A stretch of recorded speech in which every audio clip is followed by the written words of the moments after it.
worship Him alone. I will proclaim the glory of the risen Lord, who once was slain to reconcile man to God.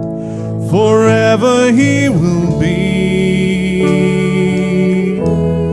the Lamb upon the throne. I gladly bow the knee and worship Him alone.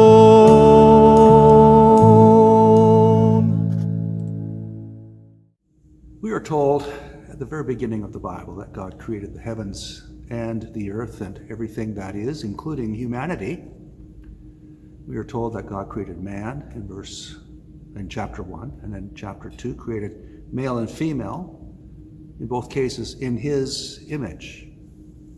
This is important for us to understand. It's basic, isn't it? It seems very simple that God creates us in his image. But so often, we make the mistake of creating God in our image, according to what our values and expectations are.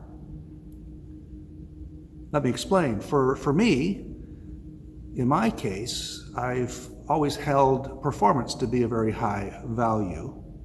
And so God can be a creation of mine in my image of one who applauds when I do things right and goes boo if I don't do so well.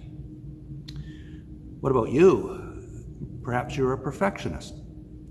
And creating God in your image might be of making a God who for whom nothing is ever good enough. You can never achieve perfection and you keep on trying. Or you might have a very high value of work. And your creation of God might be of one who is never satisfied with the amount or quality of what you produce. It's very hard for us to have God create us in his image, which is of a God who's gracious, of a God who is loving, a God who provides eternal life through grace, through faith.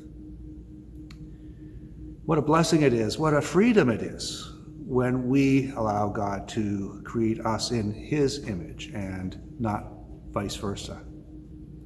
Well, you might be wondering, well, does it not matter at all then how I live?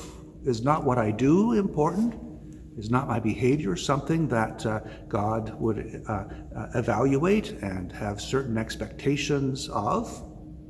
Well, yes, but we don't have time for the full sermon this evening. But let me suggest that this question is one of growth and development. But first, the right seed has to be planted in our hearts. If we don't have God as he is in his image within our lives, then any growth and development is not going to be according to what his design and his purpose is. There's an old song of Sidney Cox. I think he's got it right when he says, God's love to me is wonderful, that he should deign to hear the faintest whisper of my heart, wipe from mine eyes the tear. And though I cannot comprehend such love, so great, so deep, in his strong hands my soul I trust he will not fail to keep. God's love is wonderful. Wonderful that he should give his son to die for me. God's love is wonderful. God's love to me is wonderful. My very steps are planned. When mists of doubt encompass me, I hold my Father's hand. His love has banished every fear. In freedom I rejoice, and with my quickened ears I hear the music of his voice. God's love to me is wonderful. He lights the darkest way. I now enjoy his fellowship, 'twill last through endless day. My Father doth not ask that I great gifts on him bestow, but only that I love him too and serve him here below. I think Sidney Cox got it right. May that be true of us as well. Amen.